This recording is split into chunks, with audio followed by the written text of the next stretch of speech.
Okay, so second part of your setup is you've already unlocked the double system here. Okay, so fold it out, engage your door into the locking mechanism. These have been pre-waxed for you.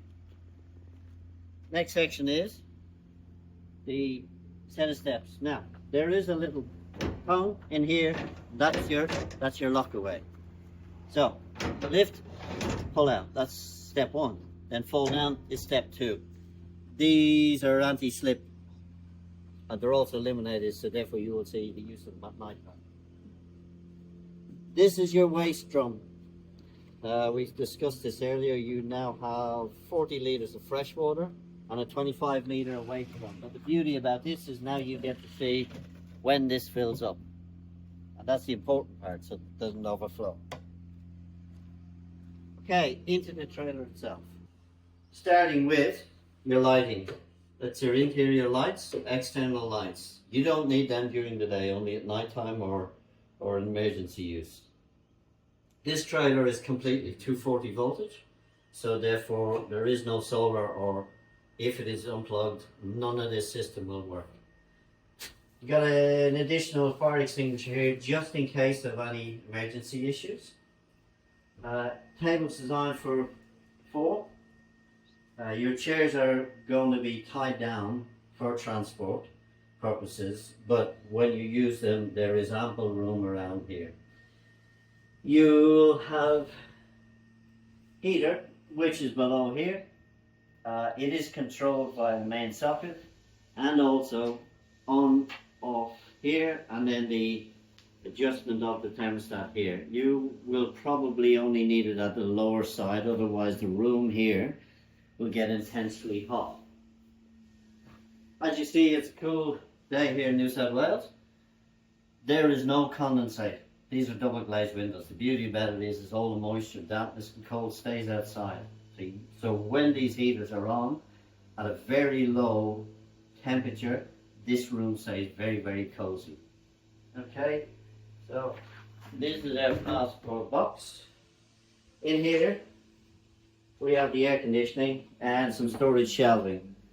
Please avoid using fragrances or toxic fumigant materials in here, because your air is going to be running out the top but back in through the bottom floor and back and around. Okay, transport wise, ensure these are popped in, it locks them away. Okay, this is the sensor for the thermostat. This is the controls for the thermostat. Oh, sorry, air conditioning, not thermostat. This is one outlet. The other outlet from the air conditioning is to the other room. It is a very powerful system, and it works efficiently. Again, it's just for air movement and for cooling purposes. The other room has its own dedicated heater. Cupboards, full storage in here. As you see, both sides. Large box space. If you want to know what's behind here, your waste and freshwater tanks for the toilet system are behind here. Okay, so if you hear any noises or grumbling, that's where it's coming from. Over here we have your sink, worktop, fridge, locked transport with your fresh waters, and your pump system and filter, which controls your water supply to the sink and then waste back out to the drum. They need to be replenished. Only you will know whether it's daily or bi-daily or even weekly for that matter, depending on how much you use. Okay. Microwaves fixed, obviously grounded, plugged in, then there's an additional socket there. You have these passive vents. To open them, anti-clockwise. Again, make sure they're double up then. So when your specimens come in, they're transferred straight through into this main office, which is controlled. Doesn't need to be locked, it's accessible from the outside. Then to your research room, this gets transferred through.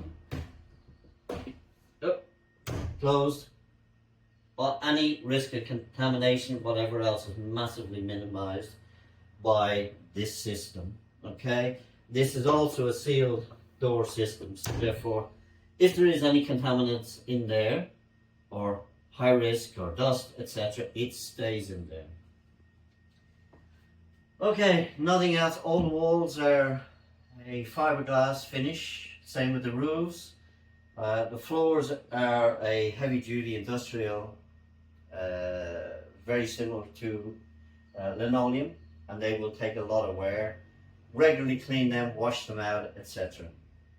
Okay, so for the air conditioning, for the microwave, for the fridge, etc., are all in the manual that's been supplied to you.